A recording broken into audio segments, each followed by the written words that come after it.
Selamat datang kembali di sesi kupas tuntas kita. Kali ini nih kita mau nyelamin satu aspek yang menarik banget dari interaksi manusia. Dasarnya dari kutipan buku The Art of Seduction yang Anda bagikan, fokusnya itu kekuatan sinyal yang ambigu. Kenapa ya kadang-kadang jadi sosok yang susah ditebak itu malah bisa memikat banget? Nah, mari kita gali bareng lah esensi strategi ini. Oke. Mari kita bongkar pelan-pelan ya. Sumber Anda ini kan bilang kalau pendekatan yang terlalu terlalu terus terang di awal itu bisa jadi kurang efektif. Disebutin juga pentingnya mendekati secara nggak langsung. Nah, ini nih yang bawa kita ke inti obrolan kita. Gimana ketidaklangsungan itu, terutama ya, dalam bentuk sinyal-sinyal yang membingungkan atau campuran, bisa jadi daya tarik sendiri.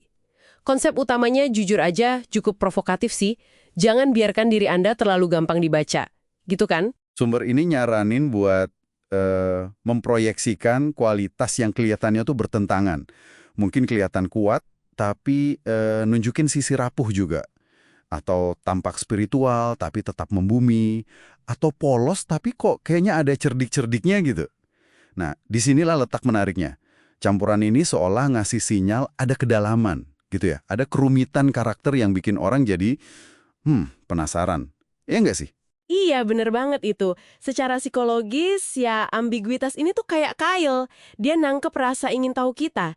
Jadi sebelum pikiran orang itu keburu pindah ke hal lain, misterinya udah kebangun duluan. Kita kan secara alami tertarik sama teka-teki ya, sama individu yang nggak gampang dimasukin ke satu kotak label aja. Ini ngingetin ke sosok Dandy yang digambarin di buku itu.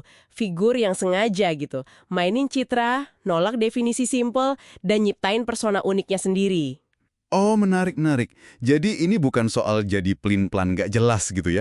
Tapi lebih ke arah ngebangun lapisan-lapisan yang nggak terduga. Persis. Tujuannya itu buat nunjukin kalau ada lebih banyak hal di balik permukaan. Ini kontras banget sama apa yang buku itu sebut anti-seducer.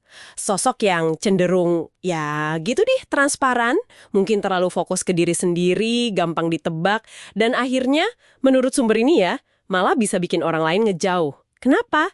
Ya karena nggak ada elemen misteri atau tantangannya gitu. Ambiguitas ini justru ngejaga orang lain tetap terlibat dalam proses nyoba memahami kita. Oke. Terus gimana nih wujud konkretnya? Sumber Anda kan ngasih beberapa gambaran yang menarik ya, lewat archetype gitu. Selain Dandy yang mainin ekspektasi gender tadi, ada juga Siren, sosok yang, daya tariknya kuat banget, tapi kayak ada aura bahaya atau nggak stabil gitu ya, jaga jarak. Atau kita bisa lihat contoh sejarah kayak Madame Recamier itu, yang katanya mukanya kayak malaikat tapi kelakuannya bisa menggoda banget dan nggak terduga. Nah, iya. Contoh-contoh itu nunjukin pola dasarnya. Nyiptain ketegangan antara apa yang kelihatan sama apa yang mungkin tersembunyi. Ada juga arketipe koket yang ahli banget main tarik ulur. Ngasih harapan terus ditarik lagi, bikin targetnya jadi bertanya-tanya terus. Ini semua variasi dari tema yang sama aja sih, pakai sinyal campuran buat mempertahankan minat dan bikin orang lain sedikit goyah lah keseimbangan emosionalnya. Jadi efek akhirnya itu aura misterius yang terus ngundang orang buat deketin, buat cari tahu lebih banyak. Kayaknya ini manfaatin sisi psikologis kita yang mungkin nggak selalu nyari nyaman atau pasti ya. Betul.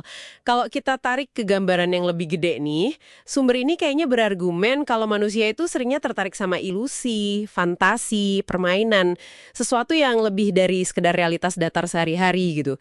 Ada kutipan menarik juga di bagian lain buku yang ngelihat kehidupan sosial, khususnya dalam konteks ini, kayak panggung teater aja. Dengan ngirim sinyal campuran, seseorang itu seolah jadi aktor yang mainin karakter kompleks. Bikin penontonnya, ya targetnya itu jadi terpaku. Wah, ini jadi muncul pertanyaan penting ya. Seberapa sadar sih taktik ini bisa dipakai? Atau sebaliknya, seberapa waspada kita perlu buat ngenalinnya kalau lagi diarahin ke kita? Ngikutin ya, tapi lebih ke kemampuan buat ngebaca dinamika sosial yang lagi terjadi. Mekanisme intinya itu penciptaan ketegangan psikologis. Sumber Anda bahkan nyinggung di bagian lain kalau konsistensi yang berlebihan, terlalu baik, terlalu gampang ditebak, itu malah bisa kerasa ngebosenin, bisa ngurangin percikan daya tarik gitu.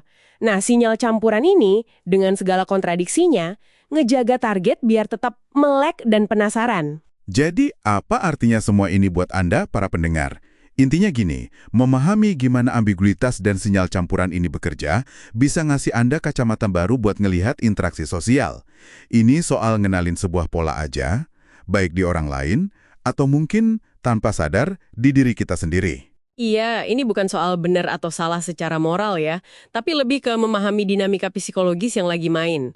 Daya tarik itu kan kompleks, dan menurut sumber ini salah satu bahan bakarnya ya elemen ketidakpastian itu. Jadi kesimpulan singkat dari penelusuran kita ke sumber Anda, jadi sosok yang enigmatik yang ngirim sinyal-sinyal ambigu, itu bisa jadi alat yang kuat banget buat ngebangkitin intrik dan ketertarikan. Intinya sih, ini soal nunjukin kedalaman dan bikin orang lain terus nebak-nebak, ngejaga mereka tetap terlibat. Sebagai penutup nih ya, ada satu hal yang mungkin bisa Anda renungkan. Coba deh, amati interaksi Anda sendiri atau orang di sekitar Anda. Seberapa sering Anda ngerasa kalau justru kontradiksi halus atau perilaku nggak terduga dari seseorang, itu yang lebih narik perhatian Anda dibanding sikap mereka yang konsisten dan gampang ditebak. Dan dari situ, apa ya yang bisa kita pelajari tentang keinginan kita sendiri terhadap sesuatu yang sedikit misterius atau belum terpecahkan gitu?